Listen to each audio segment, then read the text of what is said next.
Good morning, Dr. Griesbach. This is an absolute pleasure that you have agreed to participate in this new endeavor that Virginia Tech has, specifically part of the IMSD and Prep program, that we're trying to investigate the different paths an individual might go through and still become a successful scientist. So thank you so much for being part of our Scientific Journey project. And Dr. Griesbach, can you tell me your story?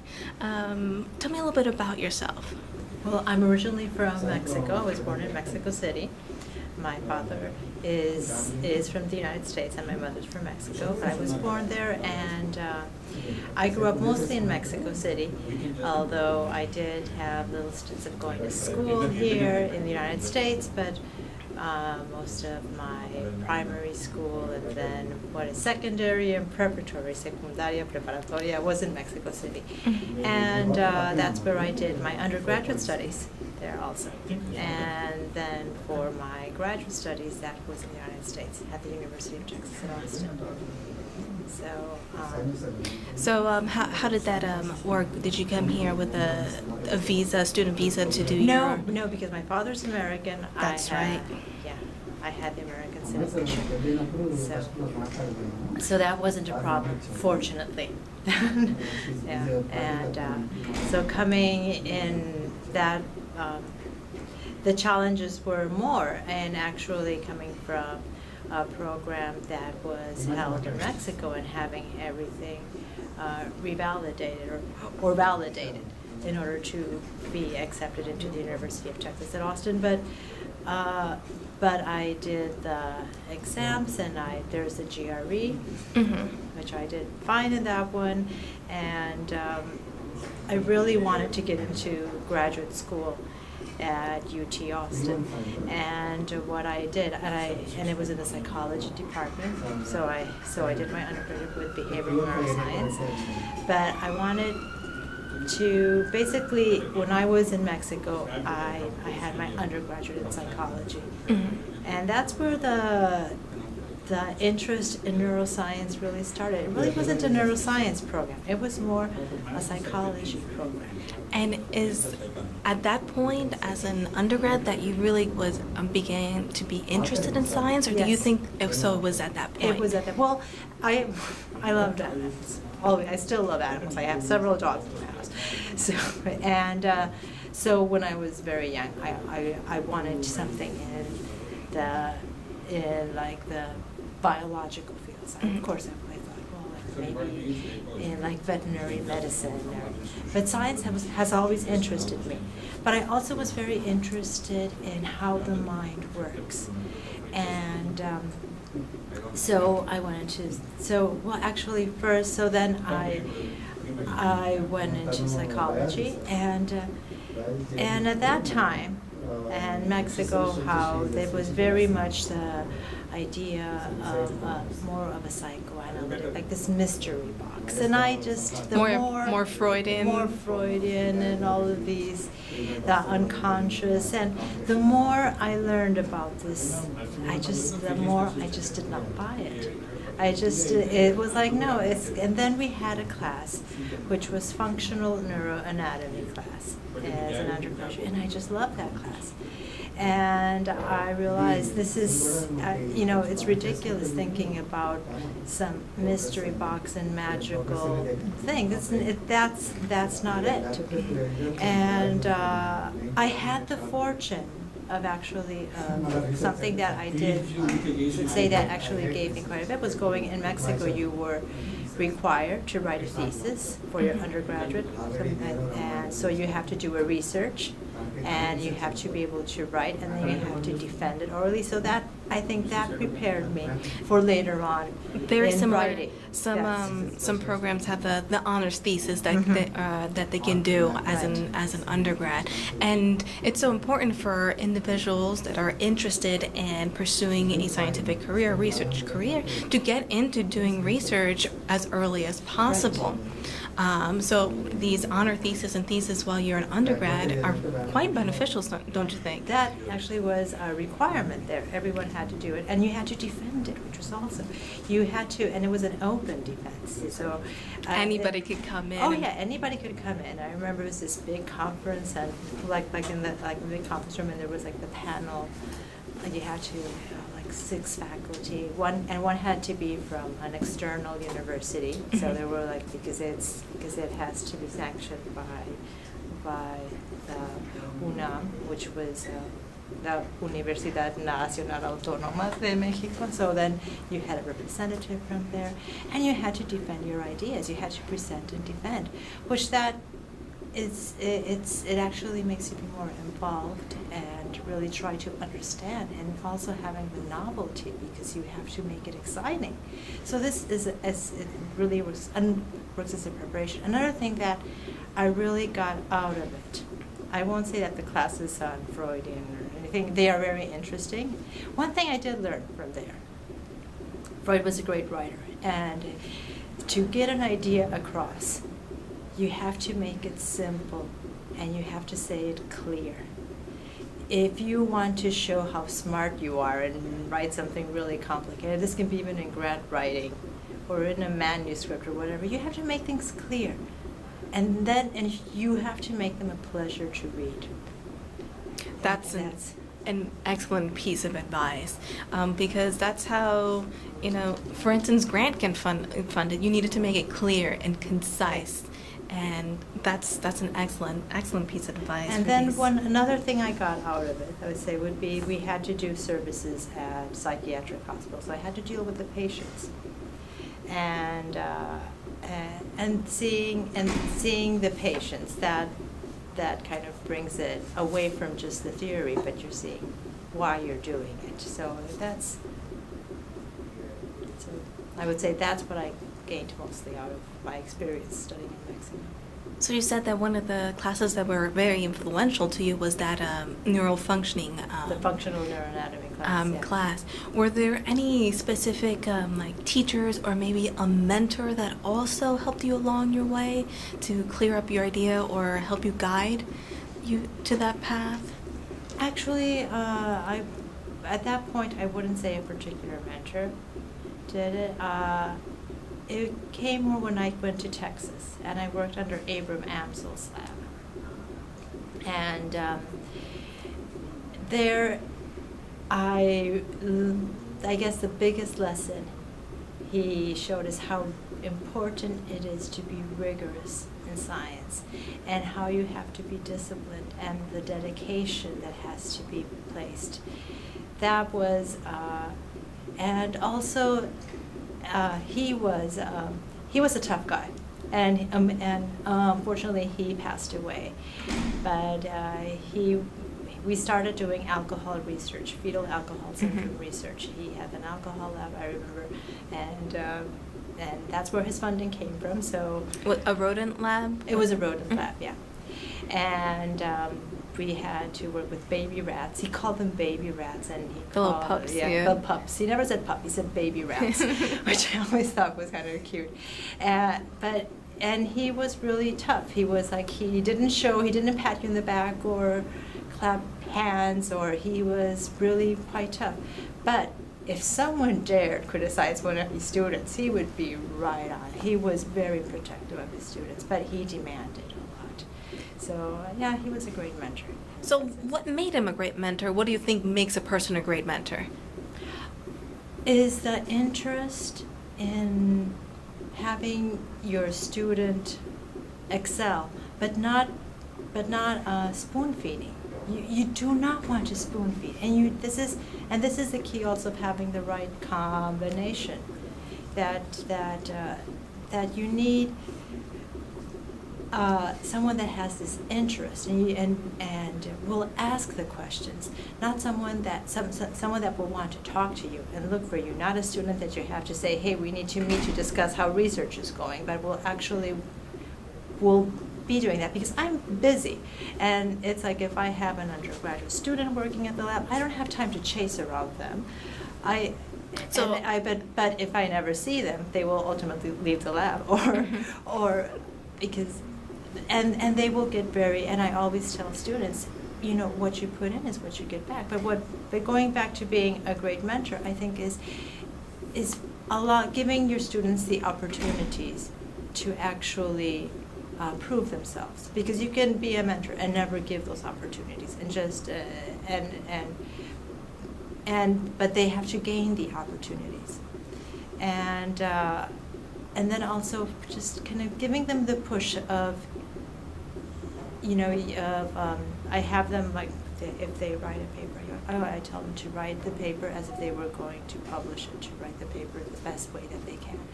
And of course, it's going to be their first manuscript, and it's going to be full of flaws, but I want them to start doing it, to start trying it. And then I will advise them, but it's like they have to do the work, they have to do the research, they have to go and look and read the relevant manuscripts. And it's so much easier nowadays. Now it's PubMed. Before we had to go to the library. That's that true. was a lot of work. So now it's like it's quite a fluff effort in comparison to what we had to do. I have to agree. Yes, Yeah. that would. Yeah. So, what motivated you after your undergrad to go into graduate school instead of, just going out into the workforce? Did you have a good support system that supported your interest in science? Well, I got married as an undergraduate, and I didn't have children, but my husband was supportive. My husband works in the film industry, so he doesn't really, so it's not like a science environment. But, and actually in my family, my father wanted me to stay with the family business. He didn't want me to go to science. He wanted me to just, you're studying business and you're going to help with this, and that was, and I have two sisters. And none of us ended up in the path that my father wanted. One sister, she has a nonprofit for legal advice, and the other sister, she does art restoration. So Very diverse. Yeah. very diverse, yes. But none of us went Went into to the business school business. as my father wanted. So. So was that challenging? Kind of. Well, I didn't have his full support. I did have his support in that I was fortunate enough that I did not have to worry about working and paying for my studies. Mm-hmm. So it wasn't, but I did not have his interest in it. If he didn't really, he was more interested in his business, and so he wasn't very excited about what I was doing. In that sense, but you have to follow where your interests are, and unfortunately in the world that we live in today, I do have to deal with business also, because everything is linked to money. All the research is linked to funding. You have to manage this. You have to manage the lab. You have to manage this. So then, but you have to follow where you are interested in. It's if you do not have, especially science, I think, and you have to be so perseverant, because things do not always work out, and experiments do not always work out. That's all about science. You have a hypothesis, you think that that's the way it is, and it doesn't turn out that way. And sometimes, your measurements are wrong, you made a mistake, you have to start over again. Yeah, it's a slow process. You have to, and then when it comes to, grant writing, and it's you just have to not give up. And so if you do not like it to begin with, and you're not going to make, the big fortunes in being a basic scientist, but if you do not like it, then it's absolutely the wrong place to be. And there are things that, and I'll say one advice would be, if you realize early on that you do not like it, leave. Don't waste your time there. Leave. When I went first to the University of Texas, I looked at the labs that I wanted to join, and and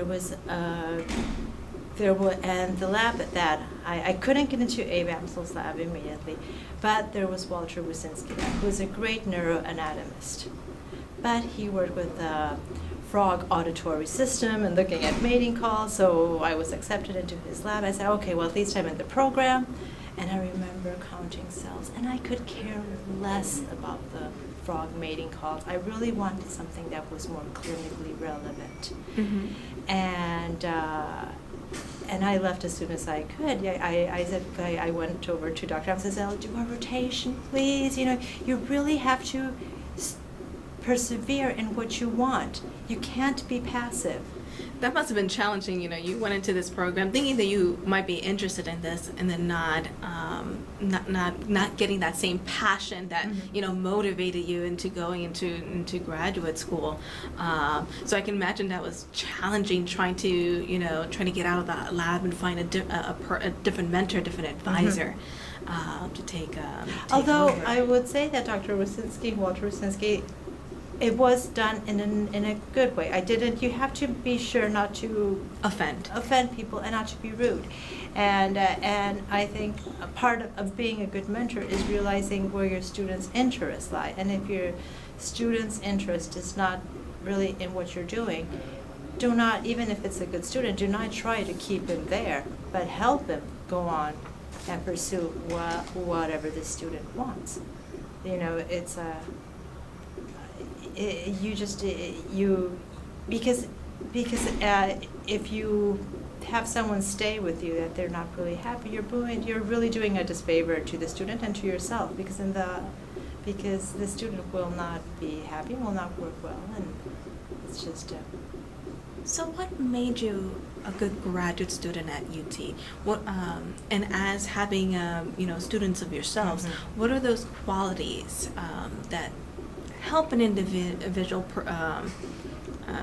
persevere? Because we all know that graduate school isn't easy. It's not an easy process. So what do you think are the qualities that really help an individual? I think there maybe two just come to mind, but one would be the word persevere. Basically, you have an idea, you find something that is of interest, and for my dissertation, I really wanted to do that project. And I was interested in development and how, and the idea that there could be neurons that could come up that were not, just because there are new cells, it doesn't mean that they're good cells, and really interested in this. And at that time, the NMDA receptor was very hot. In those years, it was like, because science has its fads, and it was like everything was, and so it was kind of focused in there, but it was more in development, and not that much. I really didn't care about alcohol syndrome that much, and but it gave you that foot between, yes, the foot but door. I learned to deal with like the baby rats, and also then how to look at their brains and see how, and how if you interfered in early development, it would have a behavioral consequence, and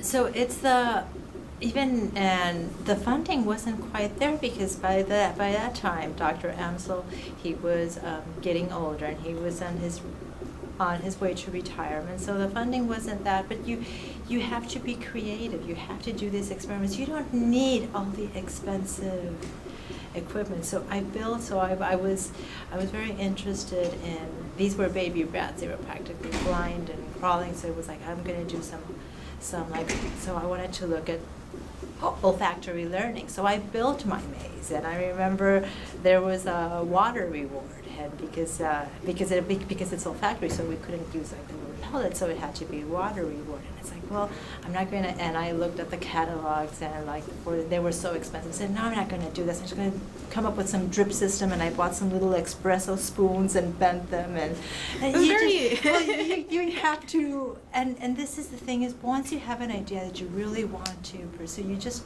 find a way to do it.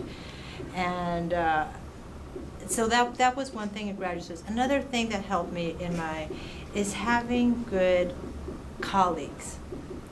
And when you're it really is important to get along with your fellow graduate students, because from here comes collaboration. That's right. And I remember I was very close to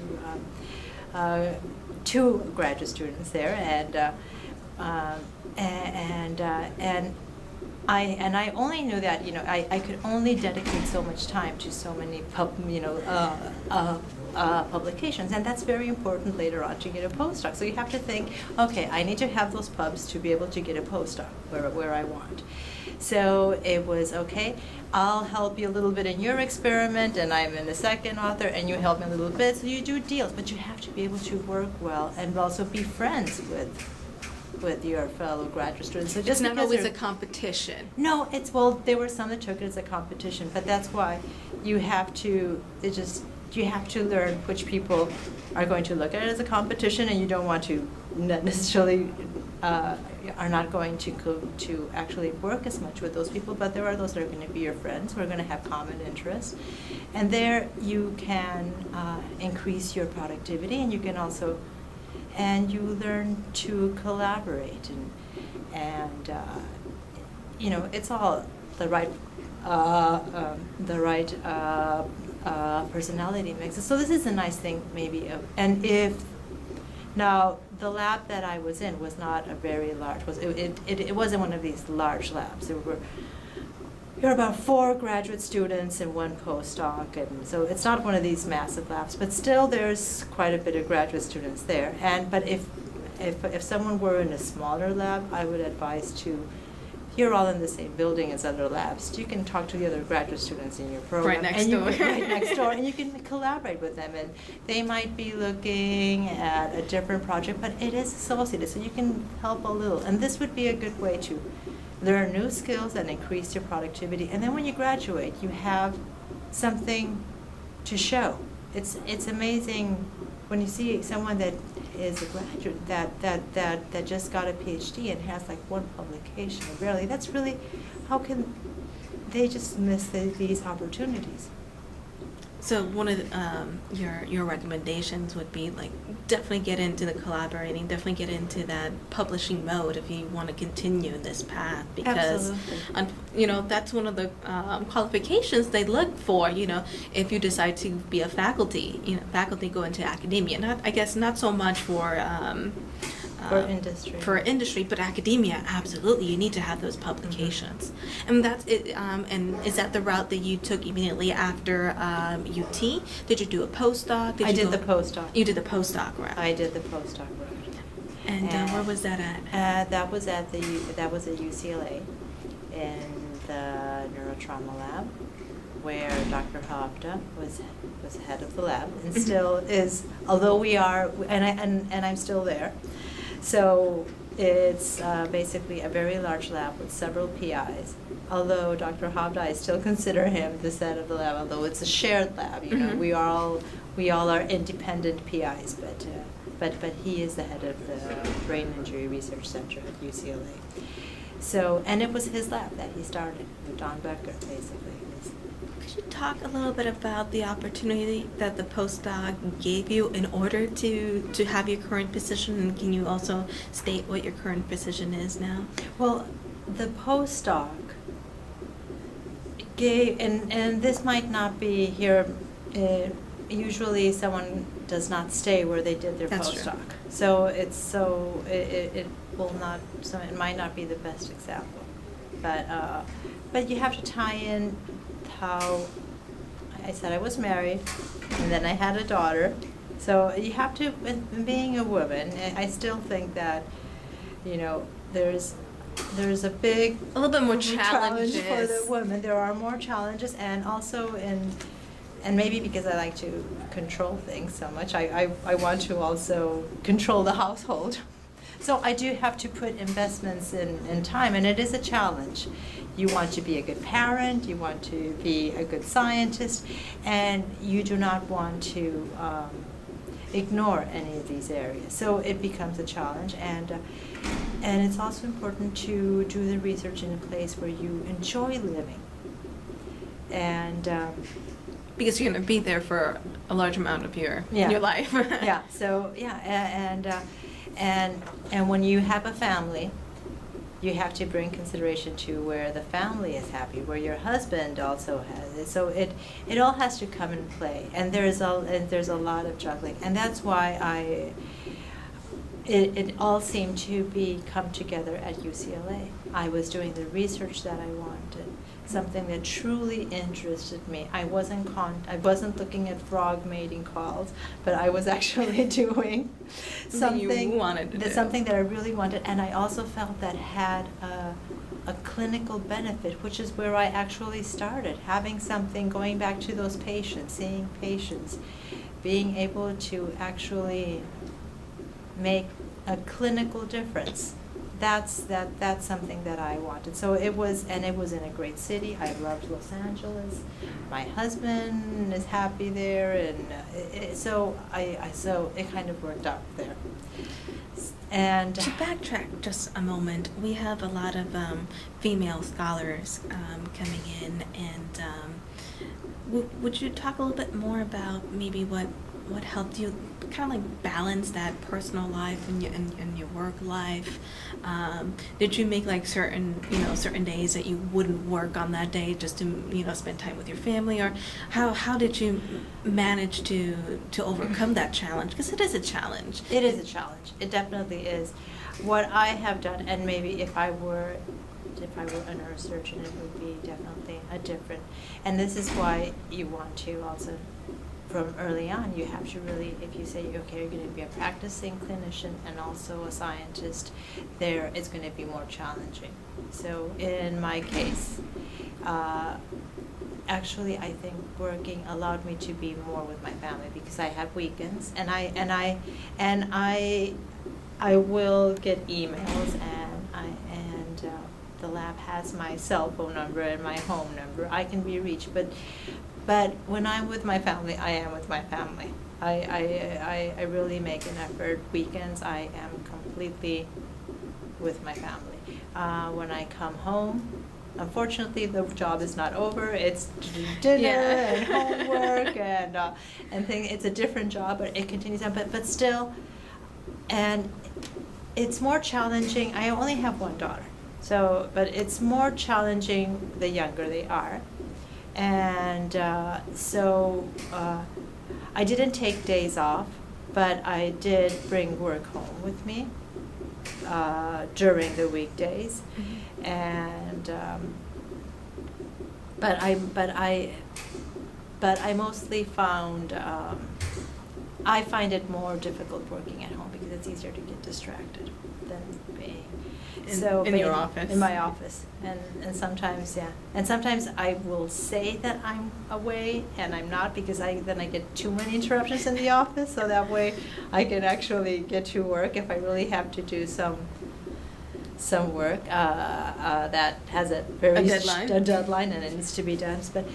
But it's so I do think that if I could not be, I have seen women that have that had a child and the child is in daycare and they see their child at 8 o'clock and put him to bed and then send them off from daycare again from a very early. I can't be that type of parent.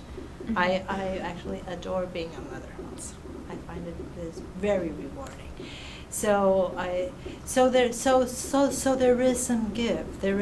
But as the children grow older, and then it's different. It's different because they go to school. They're in school. They are in school, and then there are after-school programs.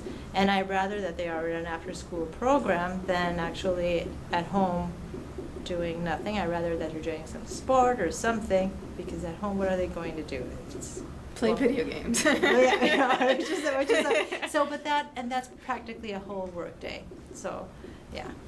So class starts at 8 o'clock and it's done around 5:30. So then, I have a whole work day there. So if you, throughout this conversation, you've been giving our scholars some really insightful pieces of advice.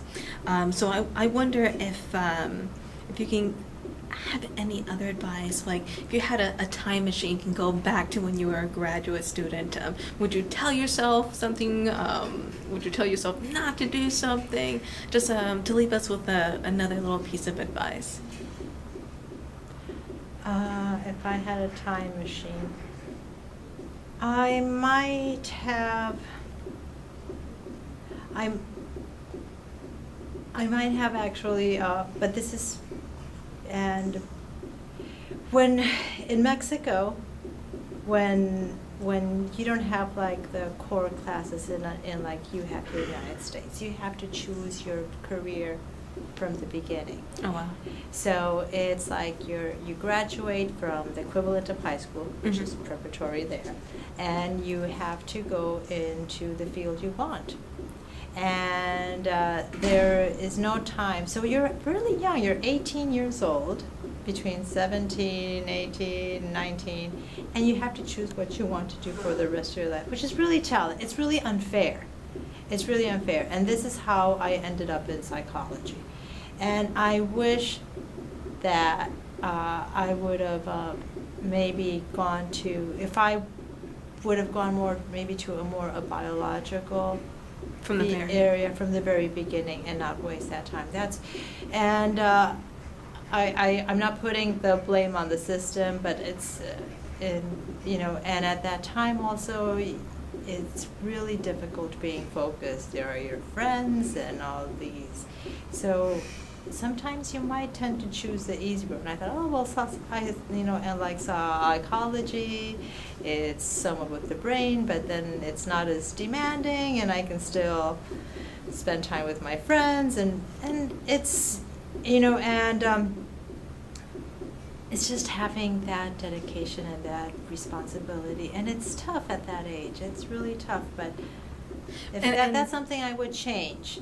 I don't know if I could make myself more mature at that age, but I don't, Yeah, well, interested in development, we know that at 18, our minds are not fully developed. No, Our they're brain not is not fully developed, it's especially not. our frontal Yeah. lobe. So, but I do know that's common in Latin American countries, that right after, what's equivalent here to the high school, you go directly Yeah. to these different programs. So I can see the challenge there.